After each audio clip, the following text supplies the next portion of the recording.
Nous allons voir maintenant une autre façon d'être plus précis dans nos tests unitaires, à savoir qu'est-ce qui cause problème. Car vous le savez, plusieurs règles de validation peuvent être appliquées à une zone de texte. Avant de montrer le code qui nous permet de détecter une erreur spécifique, rappelons les meilleures pratiques touchant les tests unitaires. Par exemple, le point 2, ne jamais avoir deux expect dans un test unitaire. Un seul expect par test unitaire. Et le dernier point, adoptez une approche tester comme vous codez. Plus vous codez sans tester, plus vous avez de chances d'avoir des erreurs car vous multipliez les possibilités. J'ajoute un nouveau test unitaire.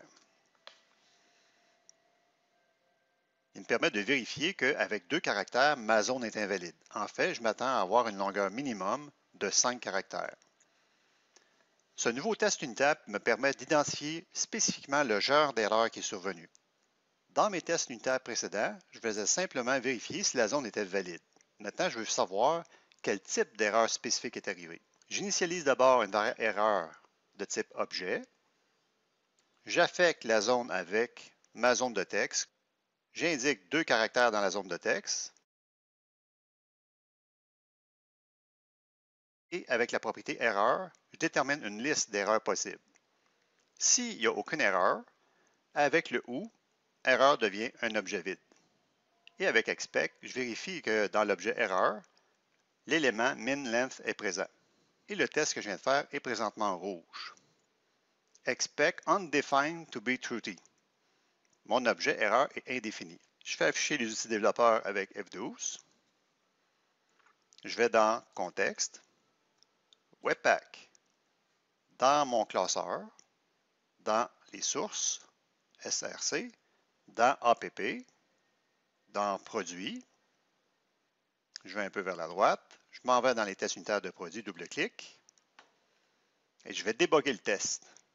Je mets un point d'arrêt à la fin du test. Et je rafraîchis le navigateur avec F5.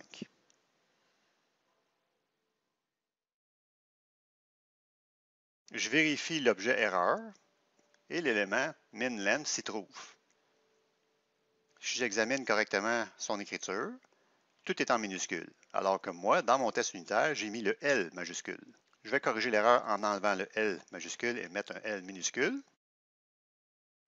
J'enlève le point d'arrêt pour rouler vraiment le test unitaire.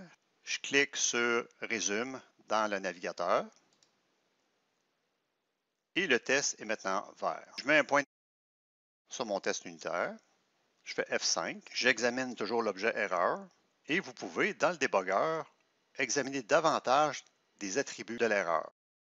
Dans la console, je vais taper mon objet erreur, point, min-length.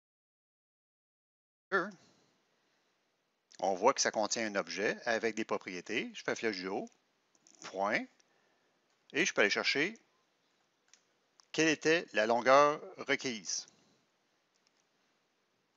Enter, les 5.